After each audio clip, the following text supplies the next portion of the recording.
Ever try explaining a movie where even the author wasn't sure who'd do it? Yeah. That's The Big Sleep. Famously complicated, but that's kind of what keeps us coming back. Even after all these years, It's true, though. Uncertainty in a film, it can really grab you. especially with Bogey and Bacall staring you down. Oh, their chemistry. Come on, that's legendary. Right. So picture this, 1946, World War II is just over, and boom, here comes The Big Sleep. Oh, shadows and secrets. Just dangerous feeling. That was the first time we met Philip Marlowe on screen, though, right? Raymond Chandler's detective, yep. Though I guess Bogart in that trench coat, that's the image that stuck. Someone played Marlowe before Bogart. Oh yeah, a couple years earlier. Dick Powell, Murder, My Sweet, Mm-hmm. another Chandler adaptation. Interesting. But you're right, there's something about Bogart, under Hawks, at that time. Iconic. Exactly. All those pieces had to come together. And speaking of iconic, we got to talk about Boogie and Bacall off-screen too. Real-life romance heating up the film set. I mean, can you imagine being a fly on the wall? Talk about Hollywood history. Didn't it start on another Hawks film? To have and have not. Yep. Studio even reshot scenes, played up their connection. Heard stories about Hawks trying to set Bacall up with Clark Gable. Like, let's cool this down, kids. Hawks knew what he had, though. Smart director. That off-screen energy, it leads into the movie, adds to the allure. Speaking of allure, What? let's try untangling the Big Sleep's plot. So Twisty, the filmmakers actually asked Chandler who did it. And he didn't know. Classic Chandler. What a curveball. He didn't. But that's what's so cool. Is like we're right there with Marlowe, clueless in this murky world. Adds to the fun. Can't forget the production code, though, either. Big impact on the film. The censors. Always looming. They had a lot to say about Chandler. Especially the spicier bits. You mean like, Homosexuality, pornography. Toned way, way down. makes you wonder, did that forced subtlety make it more mysterious? It's possible. To this day, people debate relationships in the film. That lasting ambiguity is powerful. Like the silences are speaking volumes. But it's not all plot, right? The dialogue, the mood, Bogey and Bacall. That's The Big Sleep. Absolutely. It's an experience. This world where you don't know up from down. Yeah. And that world, we're talking 1940s LA, right? Right. Practically invented film noir. Perfect setting. Rainy streets, those nightclubs. Everyone's got a secret darker than those shadows. Speaking of shadows, you notice how they use a lot of those Dutch angles, those tilted shots. Yeah. Always wondered about that. Adds to the mood, I guess. More than mood, like visually, things are off balance. Just like Marlowe's investigation, right? Huh. Like the visuals are reflecting the moral murkiness or whatever. Exactly. And then you've got these characters all driven by, I don't know, greed, desire, twisted loyalties. Hard to root for anybody, honestly. I You know. end up suspicious of everyone, just like Marlowe. Remember that Ebert quote?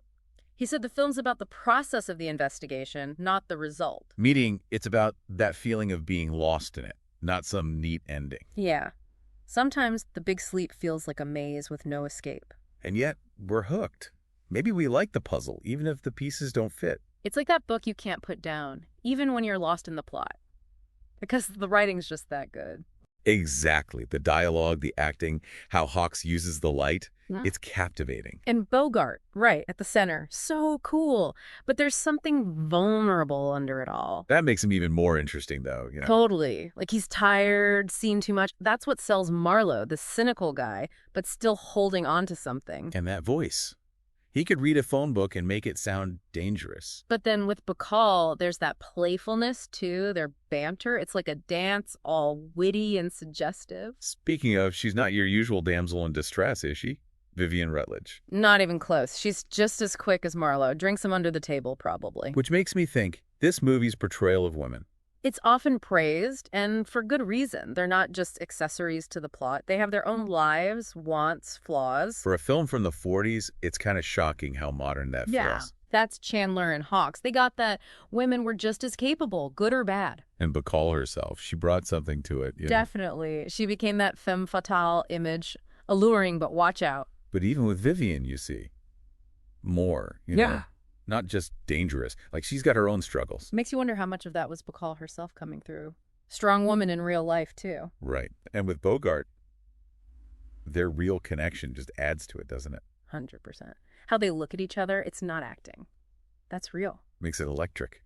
Even when there's no dialogue, you feel the sparks. That's what makes them so great to watch. Unspoken connection, like They're sharing a secret. And we're just peeking in. Which brings us back. Why does the big sleep still work today? It's this world, right?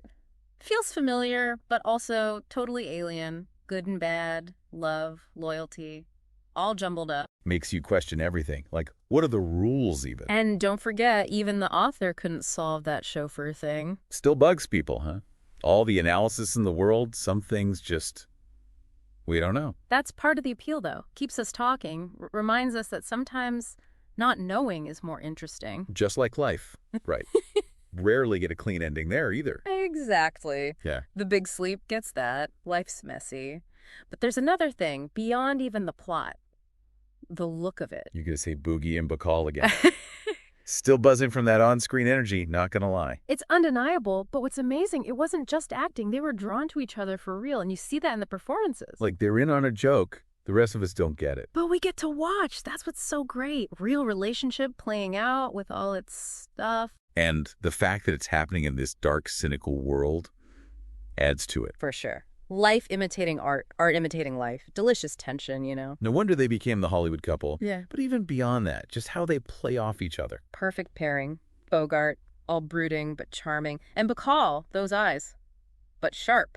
Every line, she's challenging him. She really changed what a femme fatale could be. Yeah. That strength back then wasn't common. Exactly. And it's why The Big Sleep holds up. A 1940s movie, but the women, way ahead of its time. Not just love interests, they're people. Like Hawks and Chandler just got it, women could be just as tough, ambitious. Yeah. Ruthless even. No doubt. But here's a thought. With all this complexity, the mystery, could they make The Big Sleep today? Good question. Studios now, they like things explained, wrapped up in a bow. Right. We're so used to that, a film like this. People might feel cheated not knowing everything. Maybe that's the takeaway then. Sometimes the best art, it doesn't give you answers, makes you work for it. Exactly. That's The Big Sleep. So yeah, don't be afraid to embrace a little mystery in film, in books, in life. You never know what you'll find. Well said. And on that note, we'll wrap up this deep dive into The Big Sleep. Until next time, folks, keep those moral lights low and remember, sometimes the best mysteries are the ones left unsolved.